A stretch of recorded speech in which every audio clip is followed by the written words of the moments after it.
தேவ பிரசன்னம். தேவ பிரசன்னம் என்பது ஆண்டோடைய பிரசன்னம் வரணும்னா நம்மளை மறக்கணும்.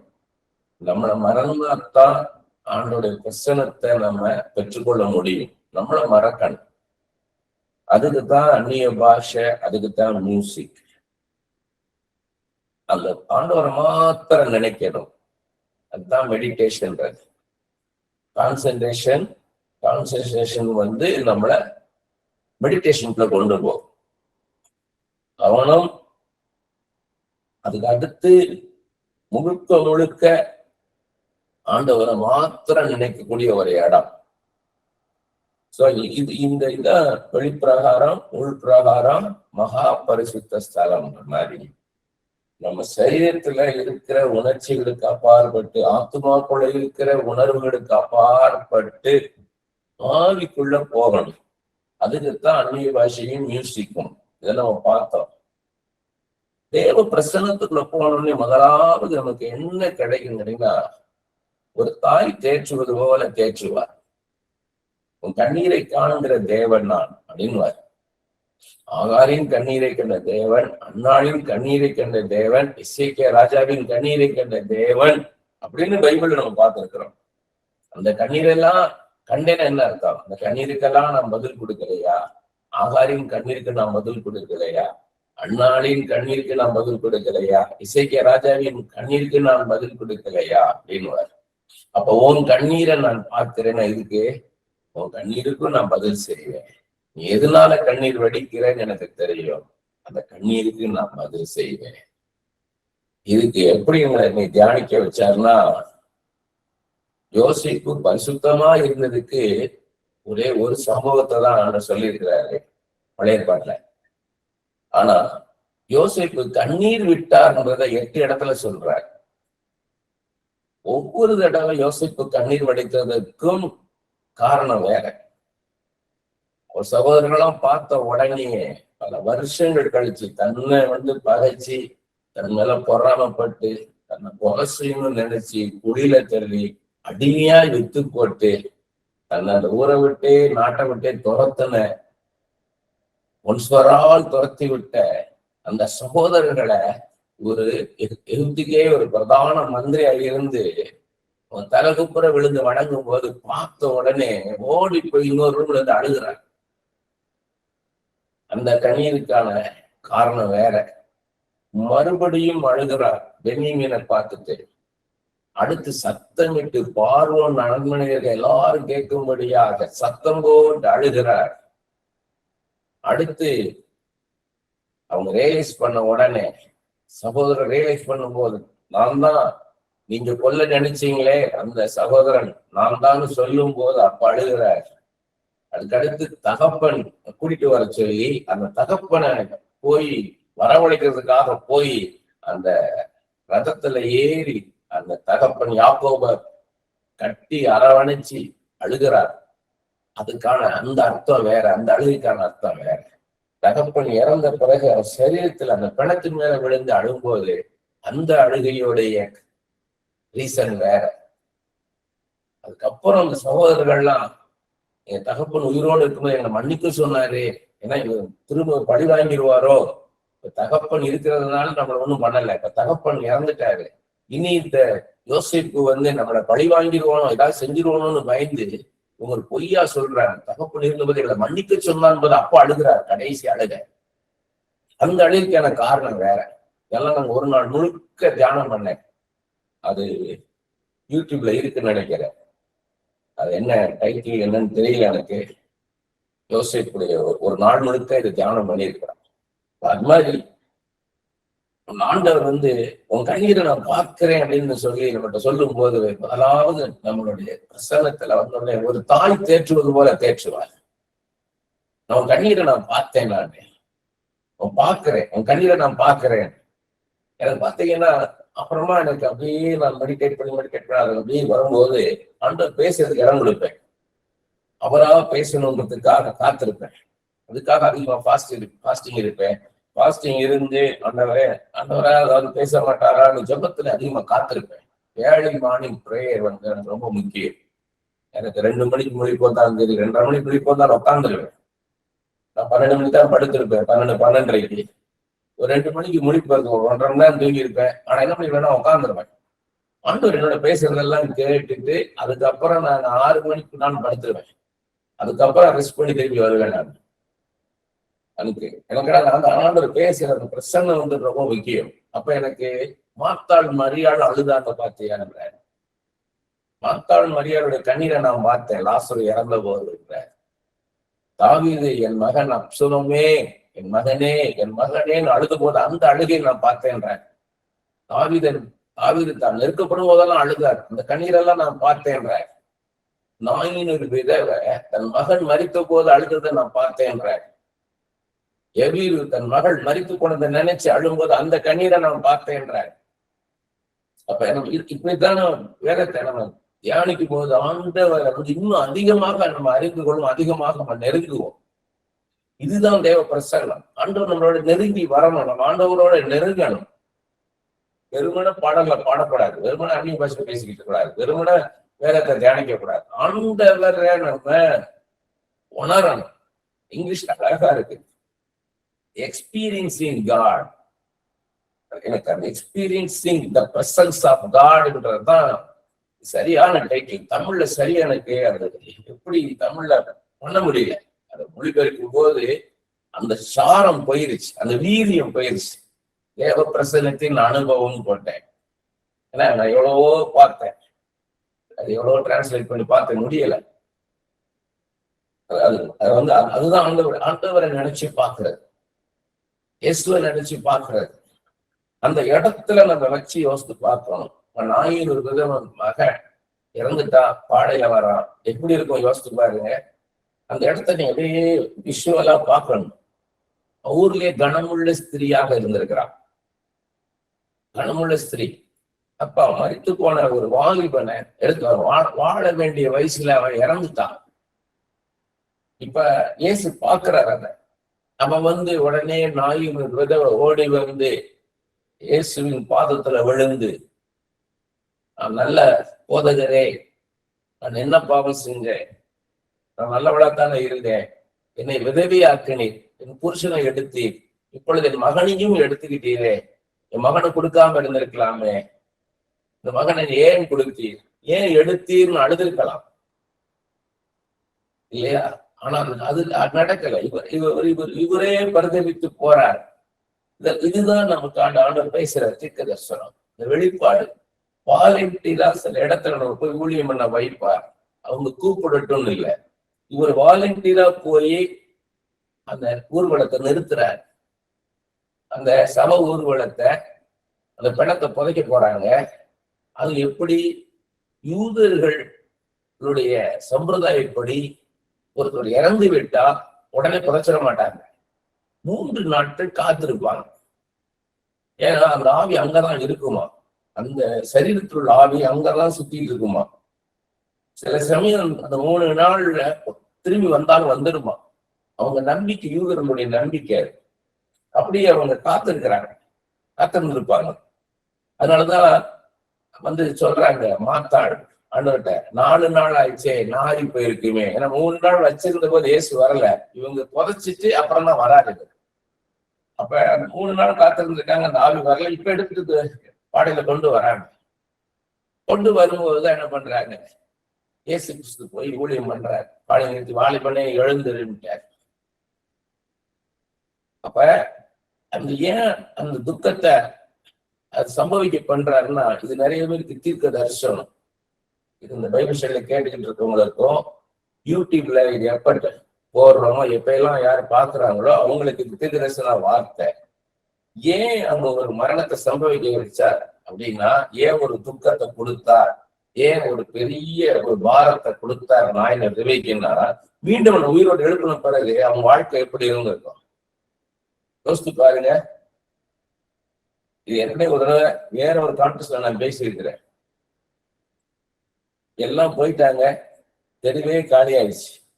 நாயின் ஒரு விதவை இருந்த ரொம்ப எளிய வீட்டுல இருந்திருப்பாங்க, ரொம்ப பெரிய மாளிகைகள் இருந்திருக்க மாட்டாங்க, சாதாரண ஒரு வீட்டுல இருந்திருப்பாங்க, எளிமையான வாழ்க்கை தான் வாழ்ந்திருப்பாங்க. எல்லாம் போயாச்சு. போயாச்சு. 3 நாள் ஆளுங்க இருந்து அந்த இடம் இப்ப அப்படியே நிசப்தம் ஆயிடுச்சு, அமைதி ஆயிடுச்சு. இப்ப எல்லாம் அவங்கவுங்க வேலைய பாக்குறாங்க.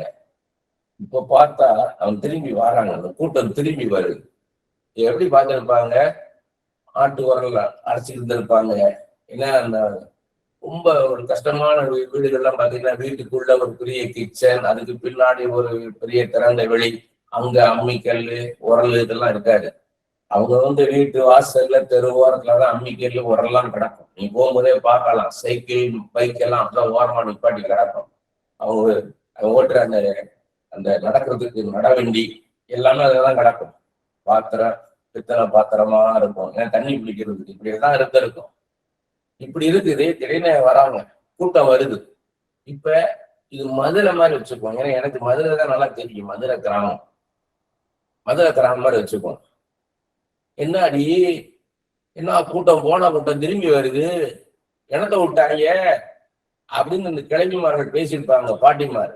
எல்லாத்துக்கும் தெரியலையே, ராக்கு என்னன்னு பாருடி, பேச்சு, கருப்பாயி.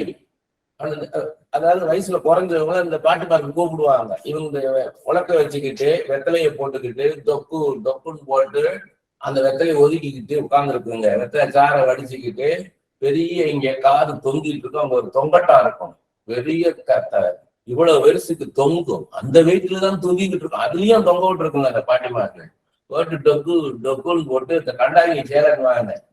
அந்த ஒரு ஜாக்கெட் போடாம ஒரு சேலையும் சுத்திக்கிட்டு உட்காந்துருக்கணும் அந்த பாட்டிமாரு. கால் நீட்டி உட்காந்துக்கிட்டு ஜொக்குன்னு உட்காந்துக்கிட்டு அந்த வாலிப பிள்ளைகளை கூப்பிடுங்க, ராக்கு அது என்னன்னு பாரு அப்படின்னு. ஆத்தா அவன் மாரிமுத்து வரான் அப்படின்வாங்க. அவன் இந்த நாயின் பேரு மாரிமுத்துன்னு வைங்க. அந்த மாரிமுத்து வர்றான், மாரிமுத்துதான் செத்து போயிட்டானே, யாருன்னு பாரு அப்படின்னு இந்த பாட்டிமார்கள் பார்ப்போம். அப்படியே வச்சுக்கிட்டு பாக்குங்க. ஏன்னா அந்த வெளிச்சம், சூரிய வெளிச்சத்துல கண்ணு மறைக்கும். அதை மறைச்சிக்கிட்டு இப்படியே பாக்குங்க. யாரு அவன் பாட்டி, நான் தான் பாட்டி, ராஜம்மா பாட்டி, நான் தான் பாட்டி. ஏலே நீ செத்து போனேடா, செத்து போன மாதிரி ஐயோ பேய் வந்துருச்சுன்னு இருப்பாங்க. பேய் வந்துருச்சு, ஐயோ பேய் வந்துருச்சுன்னு எல்லாம் பதறி இருப்பாங்க. கால் இருக்கா பாரு, கால் தரையில இருக்கா பாருன்னு இருப்பாங்க. கால் தரையில இருக்கு பாட்டி. ஏலே நீ செத்து போனே. இல்ல பாட்டி, நான் செத்து போய் நான் கொண்டு போனாங்க. இயேசு கிறிஸ்து வந்தாரு, இயேசு கிறிஸ்து உயிரோடு எழுப்பினாரு. என்னலை சொல்றே, சொப்பனம் மாதிரி இருக்கே அப்படி கேட்டிருப்பாங்க. இது சொப்பனமா? இது யாருடா, இது யாரு இது? இப்ப பாருங்க, அந்த இயேசு எங்க இருக்கிறாருங்க. இப்ப இயேசு கிறிஸ்து கொண்டாடுறாங்க. எப்படி இருக்கும் பாருங்க. இயேசு கிறிஸ்து உள்ள வர்றாரு. இயேசு கிறிஸ்து இவன் கூப்பிட்டு வர்றான். இவன் உளுந்து நிச்சயம் நினைப்பான், உன்னே ஒண்ணு பண்ணணும், நீ போயிடாதையும், இத கூட வரணும், என் கூட வரணும்னு இருப்பான். இயேசு இறங்கி இருப்பாரு, மனம் இறங்கி இருப்பாரு.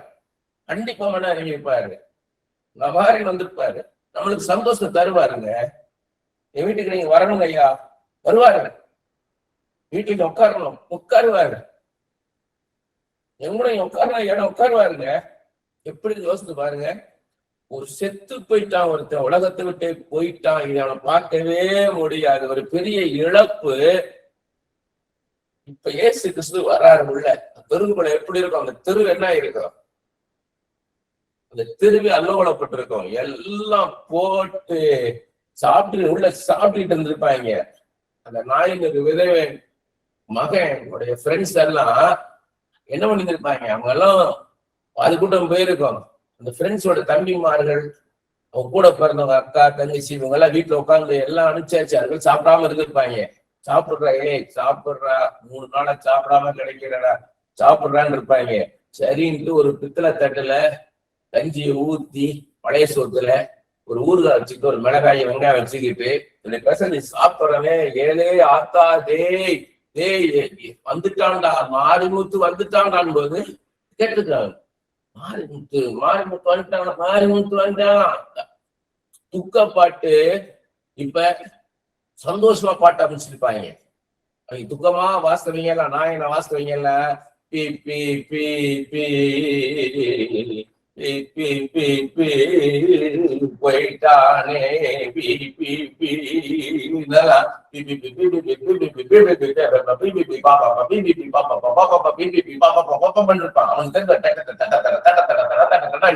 தங்கு டக்கு தங்கு டக்கு சோகம் வாஸ்தவில டாங்க டாங்க டக்க டாங்க டாங்க டக்க டாங்க பாப்பா போது இவங்க என்னடான்ட்டு எல்லாம் சோத்த போட்டு ஓடியாந்து இருப்பான். கையை கூட கழுவி இருக்க மாட்டாங்க, இப்படியே தடவிக்கு வந்திருப்பாங்க. வந்து உட்கார்ந்து எல்லாம் வந்து இயேசு கிறிஸ்து நிற்கிறார்.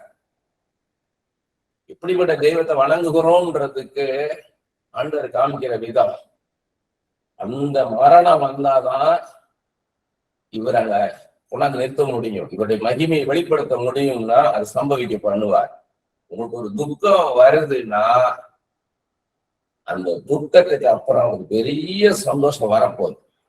ஒரு பெரிய பாலைவனம் வருது உங்களுக்குன்னா அதன் பிறகு மிகுந்த ஒரு மழை வரப்போகுதுன்னு அர்த்தம். பெரிய மழை வந்து இறங்க போகுதுன்னு அர்த்தம். ஆண்டவர் இறங்கி வருவார். அந்த காலகட்டத்துல யோசித்து பாருங்க. இப்ப நாயகர் விதவை வந்து ஒரு கணம் பொருந்திய ஸ்திரீங்கிறார் வேதத்துல. அப்ப அண்ணாட யோசித்து பாருங்க. ஜெபிக்கிற மனுஷி, ஜெபிக்கிறவா, உபவாசம் இருந்து ஜெபிக்கிறவா, கண்ணீர் விட்டு ஜெபிக்கிறவா, பொருத்தனை பண்ணி ஜெபிக்கிறவா, நல்லவள், பக்தி உள்ளவள். யோபு குறிச்சு ஆண்டு சாட்சி சொன்ன மாதிரி அண்ணாளை குறிச்சு அப்படிதான் சாட்சி கொடுத்திருப்பார். அந்த அண்ணாளுக்கு குழந்தை வந்தவன எப்படி இருந்திருக்கு யோசித்து பாருங்க. எப்படி இருந்திருக்கும்? ஏதோ ஒரு குழந்தை பிறந்துருச்சு, சாதாரண குழந்தை பிறந்தாலும் சந்தோஷமா இருக்கும். சந்தோஷமா பாட்டுட்டு என்ன பண்ணிருப்பாங்க, குழந்தை தொட்டில போட்டு ஆட்டி இருப்பா. ஆனா இப்ப எத்தனையோ வருஷங்கள் காத்திருந்து பெத்த பிள்ளைய அவ பார்த்து தொட்டில போட்டு ஆட்டும் போது என்ன மாதிரி பாட்டு பாடியிருப்பா. ஆண்டவரை துதிச்சிருப்பா. ஆண்டவரை துதிச்சு நன்றி சொல்லி மகிமைப்படுத்தி பாட்டு பாடியிருப்பா. கத்தருக்கு சித்தமானால் இதெல்லாம் நான் பாடல்களாக எழுதுவேன். ஆனா எனக்கு ஆண்டவர் சொல்லியிருக்கிறார், நீ பாடல்களை எழுதுவேன்னு இருக்காரு. இது வரைக்கும் 2 பாடல் தான் கொடுத்திருக்கிறார்.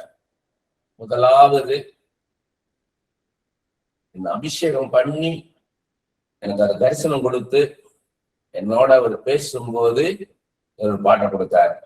மோசையோடு பேசின தேவன் என்னோடும் பேசினார், உன்னோடும் பேசுவார்.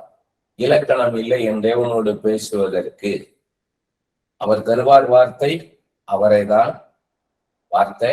அவர் தருவார் ஜெபம், அவரைதான் கேட்பார். மோசையோடு பேசின தேவன் என்னோட பேசினார், உன்னோடும் பேசுவார்ன்றது எனக்கு முதலாவது கொடுத்த பாட்டு. அந்த அபிஷேகம் பண்ண உடனேயே இந்த ரட்சிக்கப்பட்ட அந்த சனப்பொழுது அபிஷேகப்பட்டேன். அப்பவே அந்நிய பாஷை பேசினேன். அப்பவே ஆண்டவர் தரிசிச்சார்.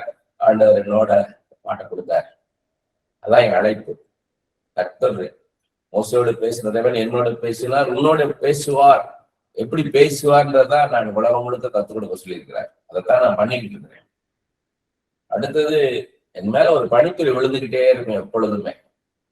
ஒரு ஆலங்கட்டி மலை மாதிரி சின்ன ஒரு பனி கட்டி விழுந்த மாதிரி எப்பொழுதுமே என் மேல விழுந்துகிட்டே இருக்கும். இந்த அனுபவத்தை யாராலும் புரிந்து கொள்ள முடியல. அப்ப சங்கீதம் 72:6 சாலமனை பற்றிய சங்கீதம், தாவீதுடைய சங்கீதம். தன் மகன் சாலமனை பற்றி அவர் பாடின சங்கீதம். புல்லின் மீது விழும் பனித்துளி போல, புல்லர் கொண்ட வெளியின் மீது விழும் மழைத்துளி போல கர்த்தர் இறங்குவார். ஞானத்தின் அபிஷேகம் அது எப்பயுமே என் மேல விழுந்துகிட்டே இருக்கும். அதை பாடலா கொடுத்தார். கைகளை உயர்த்தி ஜெபித்திடுவோம் சாலமோனை போல. சாலமோனின் பெரியவரை நாம் ஆராதிப்போம். பனியாய் மழையாய் வார்த்தையாய் என் மீது கர்த்தர் இறங்கி வருவார்ன்றத ஒரு பாடலா நான் பாடினேன். அந்த 2 பாடல் அதிகமாக பாடல்கள் கொடுப்பார் எனக்கு. எனக்கு ஆண்டவர் சொல்லி இருக்கிறார். அந்த நேரத்துக்குள்ள போகும். அதனால அந்த கசக்கப்படும் பொழுதுதான், நம்மளை கசக்கும் போதுதான் வாசம் வரும். பூவை கசக்கும் போதுதான் அதோடைய வாசத்தை நீங்க பார்க்க முடியும். இந்த மாதிரி நம்ம நொறுக்கப்படும் பொழுதுதான் நமக்குள்ள இருந்து இயேசு வெளிப்படுவார். இப்பவும் நீ இயேசுவை நேசிக்கிறாயா? நான் நேசிக்கிறேன்னு அப்பதான் தாழ்வு காலத்தில் சிந்தனை செய். வாழ்வு காலத்தில் வாழ்ந்தது, தாழ்வு காலத்தில் சிந்தனை செய். நம்ம கஷ்டப்படும் போதுதான் ஆண்டவர் அதிகமாக நேசிச்சு, அப்பதான் உணர்வுகள், சரியான உணர்வுகள் இருக்கும். தாழ்மையா இருப்போம், எளிமையா இருப்போம். அப்ப அந்த பாடல்கள் வரும், ஆறுதலான பாடல்கள் நிச்சயமாக வரும். அப்ப ஆண்டவர் நம்ம கிட்ட வரும்போது ஒரு தாய் தேற்றுவது போல இருக்கும். அதெல்லாம் பிரசன்னம். அந்த நாயின் ஒரு விதவி எவ்வளவு தேய்ச்சி இருப்பாரு. புருஷன் இல்ல, தாய் இல்ல, தகப்பன் இல்ல, இப்ப மகனும் போயிட்டான், யாருமே இல்லைன்னு நினைக்காத, நான் இருக்கிறேன் உனக்குன்றதுதான் அவர் அந்த அன்பை கிரியில வெளிப்படுத்தினார். நமக்கு அதே மாதிரி சொல்லுவார், நம்மளோட பேசுவார். முதலாவது ஒரு தாய் தேற்றுவது போல தேற்றுவார். அடுத்து ஒரு தகப்பன் திடப்படுத்துவது போல திடப்படுத்துவார். தகப்பன் எப்படி, நான் இருக்கிறேன் உனக்கு, நீ ஏன் பயப்படுற, சர்வவல்லமையுள்ள தேவன், ஏன் உன் புருஷனை பார்த்து ஏன் நீ கலங்குற, ரட்சிக்கப்படாத உன் புருஷனை, முரட்டத்தனமா இருக்கிற உன் புருஷனை பத்தி ஏன் நீ கவலைப்படுற, அபிகாயில பார்த்தியா, முரடனும் துராகரமான நாபால அவளாக திருமணம் செய்யல, நான் தான் நினைச்சேன். ஏன்னா அந்த அபிகாயில பார்த்து அந்த நாபால் கத்துக்கொள்ளணும்ன்றதுக்காக எனக்காக அவர் தியாகம் பண்ண அபிகாயில். இந்த முரடனை திருமணம் செய்யும் போது அவ அதை ஏற்றுக்கொண்டு அதை செய்யலாம். அதனால உன் புருஷனை ரட்சிப்பது லேசான காரியம். அதெல்லாம் ஆண்டவருடைய ஞானத்தை நம்ம புரிந்து கொள்வது மிக மிக கடினமான காரியம், லேசான காரியம் கிடையாது. நான் ரட்சிக்கப்படாத என்ன, ரட்சிக்கப்பட்ட என் மனைவியை திருமணம் செய்தத யோசித்து பாருங்க. இன்னசென்டா இருந்தா, ரொம்ப இன்னசென்ட். அவளை திருமணம் ஆகும்போது 19 வயசு, எனக்கு 23 வயசு. படிச்சு கூட முடிக்கல, ஃபைனல் இயர் படிச்சுட்டு இருந்தா. திருமணம் ஏற்பாடு நடக்குது. அவங்க அப்பா அம்மா சொன்னாங்கன்றதுக்காக திருமணம் பண்ணா. ஆனா எவ்வளவு அதிர்ச்சியா இருந்தது யோசிச்சு பாருங்க. வரும்போது அவ பாயிண்ட் ஆஃப் வியூல பார்க்கும்போது, சினிமாவே பார்க்காத ஒரு தியேட்டர் எங்க இருக்குன்னு தெரியாத ஒருத்திக்கு சினிமா பண்ற ஒரு ஹஸ்பண்ட் எவ்வளவு அதிர்ச்சியா இருந்திருக்கும். அதுவும் இன்னசென்டா இருக்கவங்களுக்கு. நிறைய பேரோட பழகினவங்க, நல்ல வேலை பார்த்தவங்களுக்கு நிறைய அனுபவம் இருக்கும். நிறைய பேரை பார்த்திருப்பாங்க, அவங்க கஷ்டத்தெல்லாம் பார்த்திருப்பாங்க, நஷ்டத்தெல்லாம் பார்த்திருப்பாங்க. அதனால அவங்க பல எக்ஸ்பீரியன்ஸ் ஆகி திடமா இருப்பாங்க. ஆனா எதுவுமே தெரியாம நின்று என் கூடவே நடந்து என்னை ரட்சிப்பு நடத்தினான். ரட்சகர் அவருதான்.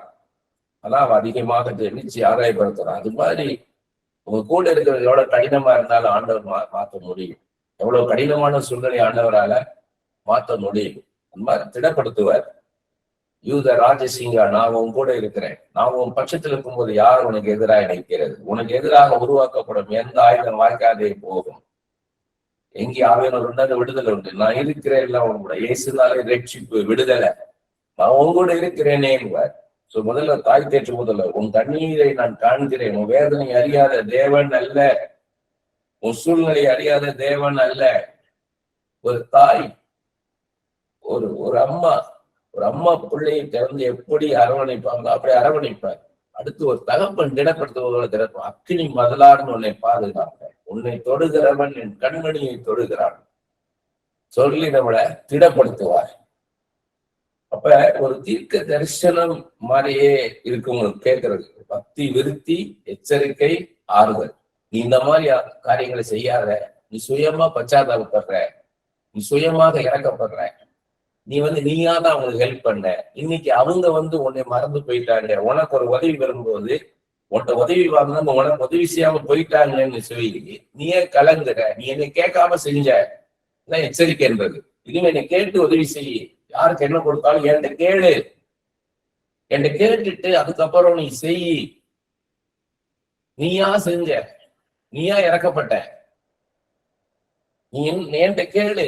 இவங்க இன்னைக்கு எப்படி பிஹேவ் பண்ணுவாங்க, இவங்க பாஸ்ட் லைஃப்ல கடந்த காலத்துல இவங்க நல்லவங்களா இருந்தாங்க, நீ உதவி செய்த, அந்த அன்னைக்கு இருக்கிற பிரசண்டை பார்த்து ஃபியூச்சர்ல அவங்க எப்படி மாறுவாங்கன்னு உனக்கு தெரியாது, ஆனா எனக்கு தெரியும். அதனாலதான் என்கிட்ட கேளு. இன்னைக்கு அவங்க சூழ்நிலையை பார்த்துட்டு அவங்களுடைய கஷ்டத்தை பார்த்து நீ உதவி செய்யணும்னு நினைக்கிற. அன்பு செலுத்தணும்னு நினைக்கிற, நல்லது. அவன் ஏன்ட்ட கேளல, நாளைக்கு அவங்க எப்படி மாறுவாங்கன்னு உனக்கு தெரியாது, ஆனா எனக்கு தெரியும். அதனால ஏன்ட்ட கேளுன்ற. அதுக்குதான் தேவ சித்தம் முக்கியம்ன்றது. அப்ப அதுக்கு எச்சரிக்கை கொடுக்கிறார் நமக்கு. அதுக்கப்புறம் நான் ஆண்டவரை நெருங்குறோம். நம்ம இந்த கஷ்டம் ஆண்டவரோட நெருங்க வைக்குது. தீர்க்க தரிசனம் அறியது. ஆண்டு நம்மளோட பேசும்போது பக்தி விருத்தி உண்டாகும், நமக்கு ஆறுதல் உண்டாகும், எச்சரிக்கை உண்டாகும். இதெல்லாம் நடக்கும். நம்ம ஆவியை அனல் கொள்ள வைப்பார். அடுத்து என்ன பண்ணுவாருன்னா, நீ இன்னைக்கு உன்னால கொடுக்க முடியலையே, செய்ய முடியாது நினைக்கிற, நான் உனக்கு அதை செய்வேன். நீ மத்தவங்க கொடுக்க முடியும், அவனுக்கு கொடுப்பேன். இவ்வளவு கஷ்டத்துல இருக்கிறேன், நான் எங்க போவேன், யார்கிட்ட போய் கேட்பேன்னு நினைக்கிறேன்.